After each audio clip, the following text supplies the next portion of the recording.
So, what do you think of Pablo Neruda's poetry about Machu Picchu? Okay. Well, Pablo Neruda is one of the most important Latin American poets of the 20th century, and he wrote Alturas de Machu Picchu when he visited Machu Picchu in the 1940s, early 1940s.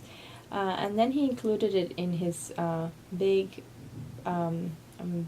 collection of poems called Canto General about Latin American history and its roots and it became it's a really important poem within that collection and within Latin American poetry because it became a text that not only talks about the ruins of Machu Picchu but also about the plight and the suffering of the workers, the Inca workers that constructed the city and how that suffering or that pain can be connected to the workers nowadays in Latin America and obviously to Neruda's political and ideals of justice, of social justice. So yeah. What were his ideals about social He was justice? a communist, and he participated in the Spanish Civil War during the late 1930s, and he was a diplomat during that time, and he helped a lot of the refugees go to Chile, for example, and different parts of Latin America. And once he went back to Chile, he became part of the Partido Comunista of the Communist Party in the 1940s, and he actually had to flee Chile. He had to cross the Andes, go to Argentina because he was politically persecuted for being a communist, and that's one of the experiences that inspired his poetry in Canto General. Do you know where his interest in Machu Picchu started, or? Well, Machu Picchu is one of those Inca cities that in ruins that have triggered a huge amount of fascination among intellectuals in the early 20th century when Bingham, the archaeologist from Yale, found it, or he didn't found it. He was guided by Inca workers that already knew the area very well and just guided him to Machu Picchu. And so it was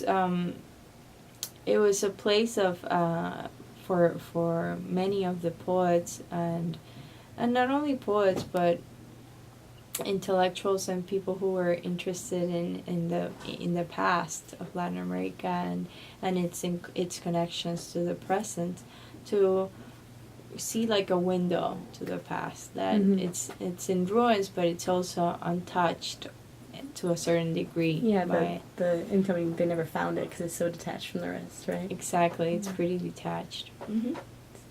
Yeah, the journey is supposed to be really. You went. How long did it take to get there? You go and we went through Cusco, from Cusco to Machu Picchu. You take a train that's pretty quick, and I think it's just a few hours, like 3 hours or something like that, to Aguascalientes, and then you take a bus or you can walk up the mountain, and it's you just have to make a lot of lines because it has become a tourist attraction. Obviously, you can also go with a backpack and as part of a guided tour, but it just depends on which way you want to go. Were there a lot of people in the group you went with? I didn't go as part of a group, but there were a lot of people, of course, and we went at times where there were less, so we went at dusk and dawn. Yeah, so that I liked. We went both times, and we didn't have to deal with that many tourists. Yeah. What was the climate like? And what time of year did you go in? Summer. Yeah, but it's not summer there, so we went in August. So it wasn't super cold, but it was mild. Yeah. It wasn't that bad. Sorry to jump back, but do you know if the Inca workers who built it, were willing, or were they enslaved to work? Well, that's one of the things that Pablo Neruda talks about in his poetry, how they are enslaved, how they had no choice in the matter in many ways. But yeah, there's not a lot of information on it, so it's not even, we're not even sure what Machu Picchu was intended for, as we were talking about earlier. It could have been a place of like a temple for the gods, or a place of recreation for the Inca nobles. So, would you say overall you enjoyed your experience there? Absolutely, I had a wonderful experience in Machu Picchu. It's an amazing site, archaeological site, and even though it's become a tourist attraction, and in a way, it's sort of, I think it's to the detriment of the space and the experience that you can have, because you're going through the ruins with a lot of people around you. I think that even if you consider all those elements, it's absolutely worth it. It's a beautiful, beautiful scenery, and it tells you about how the past is very much alive in Latin America, although it might seem as an empty city. It's not. It's very full of emotion. Mm-hmm.